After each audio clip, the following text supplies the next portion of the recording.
So Hollywood, for the first time ever, has been out-earned by China as domestic box office, and you notice that, it says domestic, falls more than 80% to $2.3 billion, behind China's $2.7 billion. Now, as if that's not bad enough, if you start looking at the worldwide box office numbers for 2020, you'll notice of a slump of over 71%, as numbers fall to a little bit over $12.4 billion.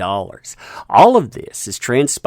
All of it, of course, is blamed on that one specific factor, the beer bug, but of course, shutting down theaters, making sure that you go to streaming, all of that's going to make a healthy market, right?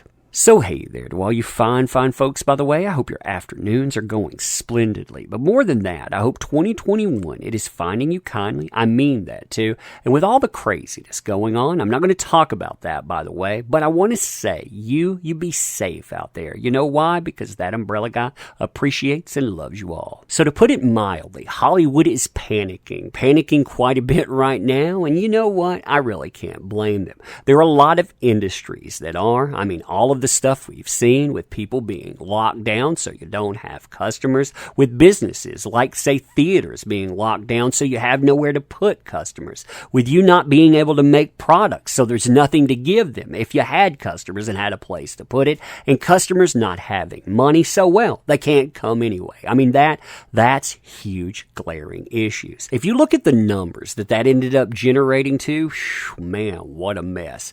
As predicted, domestic box office tickets sold between January 1st and December 31st generated an estimated $2.3 billion. That's the rounded up number, by the way. The reality of that number is closer to $2.28 billion compared to, look at these numbers here, $11.4 billion in 2019. So you have a fall off from some of the best numbers that have ever been seen at $11.4 billion to the next year, where companies have a lot of money on the line, only bringing in a fraction of that. And when I say a fraction of that, I'm talking about, say, 28% of that earning.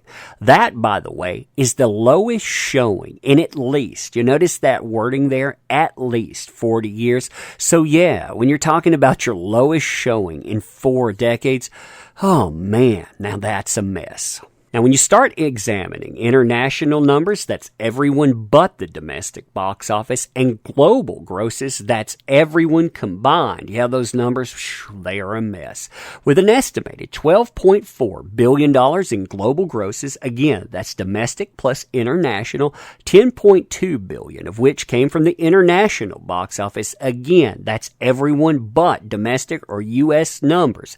2020 was off overall by 71%. So we're talking about 71% decline for the global grosses and 67% for the international. That is absolutely crazy. Now, as far as that information goes, an interesting thing transpires when you start asking questions about the dollar signs. Namely, what region made the most money? What movie topped the worldwide box office charts? What can we anticipate to keep doing well? You know what kept coming up? China. Quote, in a first, China supplanted North America as the world's movie-going market in 2020, generating an estimated $2.7 billion in ticket sales. That's interesting, too. If you think about how much money was made overall when the international market is concerned, we're talking about $10 billion plus. That much of it is actually coming from China. That says that they're the powerhouse that people knew that they were. But unfortunately, Hollywood, they won't learn anything positive from that. They'll never look at the movies and understand what succeeds there. Oh no, they'll take a U.S. film, they'll neuter it in some way, and then they'll throw it back out and say, yeah, you folks, you'll love that, right? Quote, in another first, a Chinese movie, the World War II epic, The 800, I haven't seen that movie, by the way. I'm curious, though. I'll probably see it because of this. Topped the worldwide box office chart with nearly $440 million. Now, I know we see a lot of epics too. I mean, we see movies that are bringing in over $1 billion plus on a normal year, but with 2020 actually making $440 million for a movie, yeah, that says plenty, especially when you compare it to North American movies over the same time frame. Another of the Chinese films, including My People, My Homeland, populated the upper reaches of the chart, as did Japan's hit Demon Slayer. Demon Slayer, by the way, that's another thing that Hollywood will never learn from.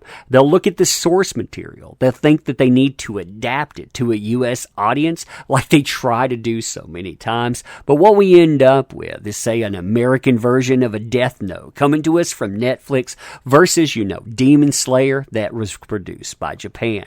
Now, as far as the Hollywood comparison goes, this works as a good segue into something that Hollywood is doing. They're making a mistake in their reaction.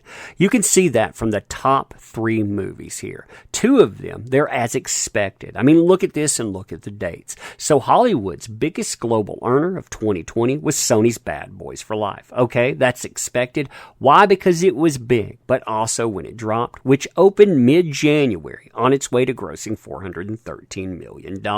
So yeah, anything that opened in January, I was expecting the top 5 to come from that. And the number 2 here, 1917, it opens nationwide January the 10th. That seems so long ago, by the way. But yeah, it earns roughly $385 million. The thing is, think about how Warner has reacted to things. Think about what Warner is going to do all of next year, how that is going to impact everything. And then you have this lesson here.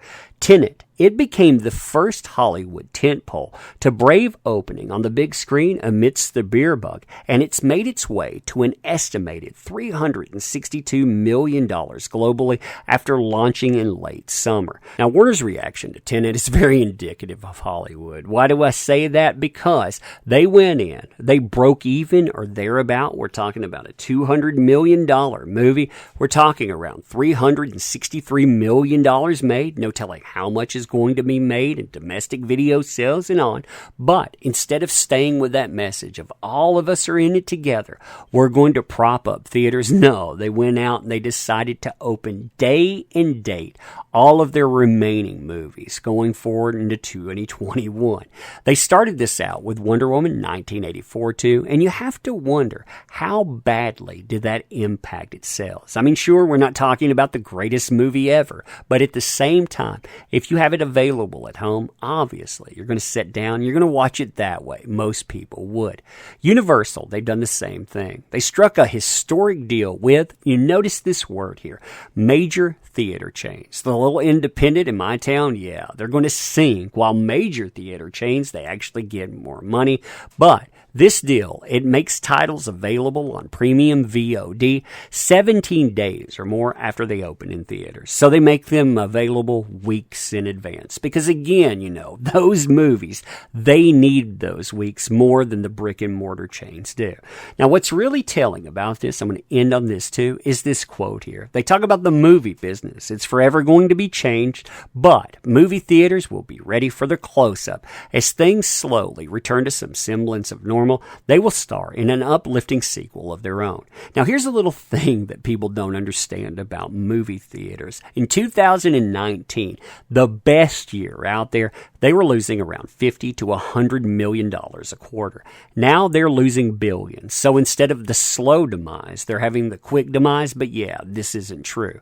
2021 will be arguably the most important year in the history of the big screen, as one that will bridge the gap between a devastating 2020 that tragically affected so many people, impacted so profoundly many brick and mortar businesses. Yeah, that impact, it's not over either. And again, I understand the panic. I very much do. I understand it by looking at those numbers. But what they're doing here, they're going to kill off something that is irreplaceable. And then what? I mean, sure, if they want to bank on video on demand, great. But you know who else pays for that? You do. There will be no competition. Every movie it's going to launch after subscription, I bet you're going to have to pay more. Watch, 4 years from now, we're going to go to the Mulan setup. Yeah, see how fun that is then. But anyway, let me know what you think about all of this stuff. China outdoing Hollywood for its first time. That's pretty much stating something. And they didn't learn anything from it either. But yeah, tell me what you think about this. And as always, I appreciate the heck out of you. You make it possible. Yeah, share this stuff too. Also, check out the links in the description if you want to help out. But I'll leave you with this and a thank you. Appreciate you as always.